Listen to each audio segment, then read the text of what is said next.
হযরতে হোসাইন যখন হাতটা ধরে ডেকে বলে, নানু ভাই, ও নানু ভাই, দাও না একবার আজান দাও, কত দিতে হয়ে গেল তোমার কণ্ঠে আজান শুনতে পাই না।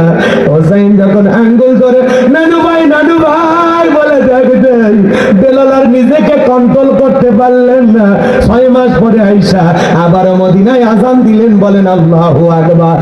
আরো ঘটনার সামনের দিকে আছে, যাওয়ার সুযোগ হবে না, রাত গভীর হয়ে যাবে। আমি যে কথা বলতে চাচ্ছিলাম, আশিক রাসূল বেলাল, নবীর পাগল বেলাল, বেলালের উপর নির্যাতন জুলুমের খবর বিশ্ব নবীর কান মোবারক পর্যন্ত যখন পৌঁছে গেল, আমার নবী আবু বকরকে ডেকে বলে, বকর, বেলালের কষ্টের কথা, জুলুমের কথা, নির্যাতনের কথা আমার আর সহ্য হয় না, যাও যাও তুমি আমার বেলালের জন্য একটা কিছু করো। হযরত আবু বকর উমাইয়ের কাছে যায়া কয়েক গুণ দাম বেচে দিয়া উমাইয়ার কাছ থেকে হযরত বেলালকে আজাদ করলেন, মুক্ত করলেন, বলেন আল্লাহু আকবার। আরো জোরে বলেন আল্লাহু আকবার। এই যখন ইসলামের অবস্থা, একদিকে সন্তান হারানোর ব্যথা, অন্যদিকে কাফেরদের সমালোচনা, আবার সাহাবা ইকরামদের উপর নির্যাতন জুলুম, এই জন্য নবীজির মনটা খারাপ, মুখটা মলিন, চোখের কোনা দিয়ে অশ্রু ঝরতেছে। বিশ্ব নবীর যখন মন খারাপ, নবীকে সান্ত্বনা দেওয়ার দায়িত্ব কার? আরো জোরে বলেন কার? আমার আল্লাহ ডেকে বলে, জিবরাইল, আমার বন্ধুর মা নাই, বাবা না, আমি ছাড়া আমার বন্ধুর আর কেউ নাই। এ জিবরাইল, আমার বন্ধুর মনটা হয়েছে ভারী, আমি আল্লাহ সইতে নাহি পারি, লাহু মাহফুজ থেকে সূরা কাউসার নিয়ে যায় আমার বন্ধুর উপরে নাজিল কর তাড়াতাড়ি, বলেন আল্লাহু আকবার। বিশ্ব নবীকে বলে, আনাস, আমার মনটা কেন খারাপ তোমরা জানো কি? তোমার মুস্কি হাসি দেওয়ার কারণ হলো এই মাত্র আসমান থেকে জিবরাইল এসে আমার উপরে সূরা কাউসার নাজিল করলো, বলুন আল্লাহু আকবার। বিশ্ব নবী তখন সাহাবায়ে কেরামদের সামনে তেলাওয়াত করলেন, ইন্না আ'তাইনাকাল কাউসার ফাসাল্লি লিরাব্বিকা ওয়ানহার, ইন্না শানিয়াকা হুয়াল আবতার। আল্লাহু আকবার। অনেকে দুই একজন ওঠা বসা করতেছেন, আসলে তাকাইলে দৃশ্যটা দেখতে খারাপ লাগে, এই আর কিচ্ছু না। আপনারা ওয়াদা দিয়েছেন না 12:30 পর্যন্ত ধৈর্য নিয়ে থাকবেন, ভাই এখনো কিন্তু সময় আছে, লাফাইয়েন না, একটু মেহরবানি করে 40টা মিনিট আছে, একটু সময় দেন। কষ্ট হচ্ছে আপনাদের? বিরক্ত হচ্ছেন কেন? না কোনো পেশা, বলছি তো 1.5 ঘন্টা কষ্ট করতে হবে, আপনার কোনো ডায়াবেটিস হবে না, আপনার ওই গোপন কোনো সমস্যাও থাকবে না, দোয়া করবেন। আপনি ওই ভয় করেন না যে একদিন পেশাব না করলে ডায়াবেটিস হবে, বাঁচবেন না, অত ভয় নাই। কোরআনের মহব্বতে একটু শ্রম দেন, কষ্ট করেন, একটু কষ্ট করেন।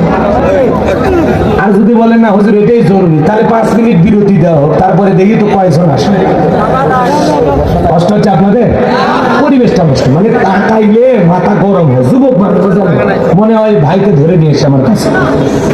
একটু মেহেরবানি করে থাকেন, কষ্ট দিয়ে না। এদিকে খেয়াল করেন, বিশ্বনবী তখন সাহাবায়ে কেরামদের সামনে সূরাটি তিলাওয়াত করলেন, বলেন আল্লাহু আকবার। কোরআন শুনলে ভালো লাগে না খারাপ লাগে? ছোটবেলায় বাবার হাত ধরে মসজিদে গিয়েছিলেন, ইমাম সাহেবের কণ্ঠে সূরা ফাতিহা শুনেছিলেন। আজকে আপনার বয়স 50-60 বছর হয়ে গেছে, আপনি দীর্ঘ সময় ধরে সালাত আদায় করেন। যারা 5 ওয়াক্ত সালাত আদায় করে কমপক্ষে 40 বার দিনের মধ্যে সূরা ফাতিহা পাঠ করতে হয়। কেউ কি বিরক্ত হয়ে বলেছে সূরা ফাতিহা পড়তে আর ভালো লাগে না? বলেছে ভাই, একজন মুসলমান এরকম আজ পর্যন্ত পাওয়া গেছে?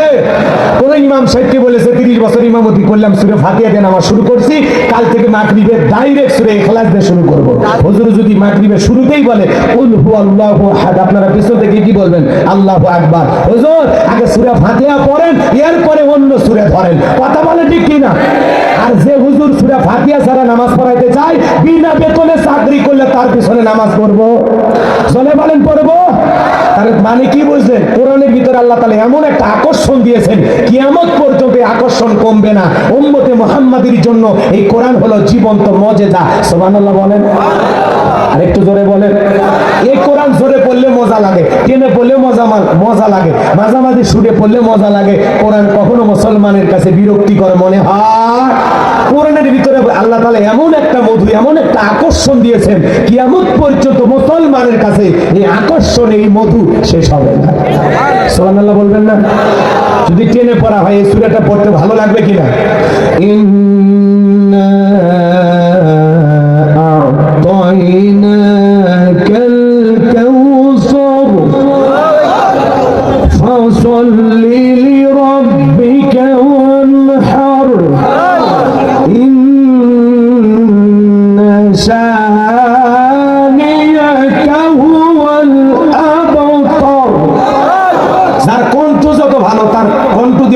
শুনতে তত বেশি মধুর লাগে।